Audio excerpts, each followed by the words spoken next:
স্ত্রীর অনুমতি ছাড়া তিনটি কাজ করলে ওই স্বামী জাহান্নামে চলে যাবে। প্রিয় ভাইয়েরা আমার, প্রিয় বোনেরা আমার, কোনো স্বামী যদি স্ত্রীর অনুমতি ছাড়া এই তিনটি কাজ করে তাহলে ওই স্বামী জাহান্নামে চলে যাবে।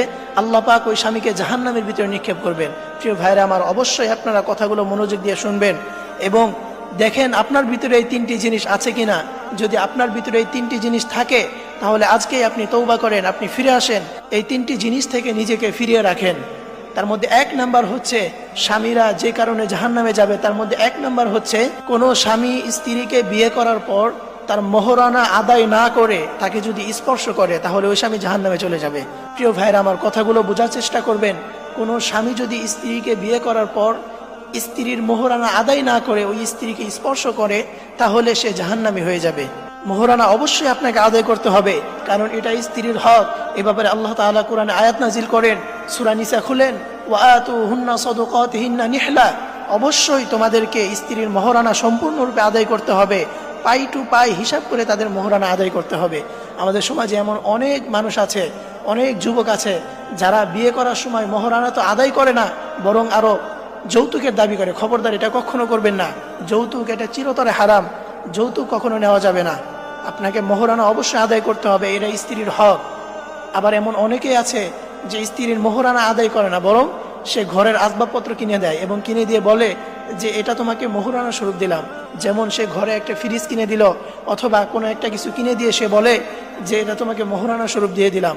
খবরদার, এরকম করলে এইভাবে কখনো মোহরানা আদায় হবে না, বরং মোহরানা এটা স্ত্রীর হক, এটা একমাত্র তাকেই দিতে হবে। এবং দ্বিতীয় নাম্বারে স্বামী যে কারণে জাহান্নামে চলে যাবে সেটি হচ্ছে, স্ত্রীর অনুমতি ব্যতীত যদি স্ত্রীর কোনো সম্পদ স্বামী খরচ করে।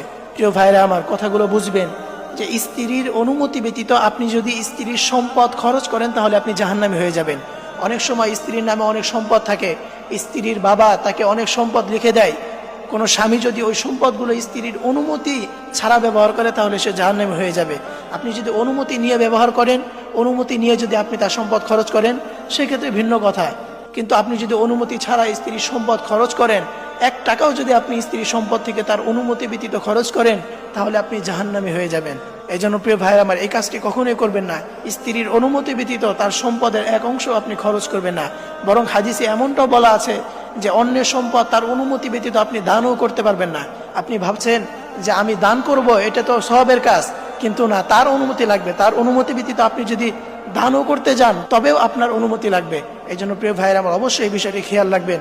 স্ত্রীর অনুমতি ছাড়া তার সম্পদ একটু খরচ করবেন না, অন্যথায় আপনি কিন্তু জাহান্নামী হয়ে যাবেন। এবং তৃতীয় নম্বরে স্বামী যে কারণে জাহান্নামে চলে যাবে সেটি হচ্ছে, কোনো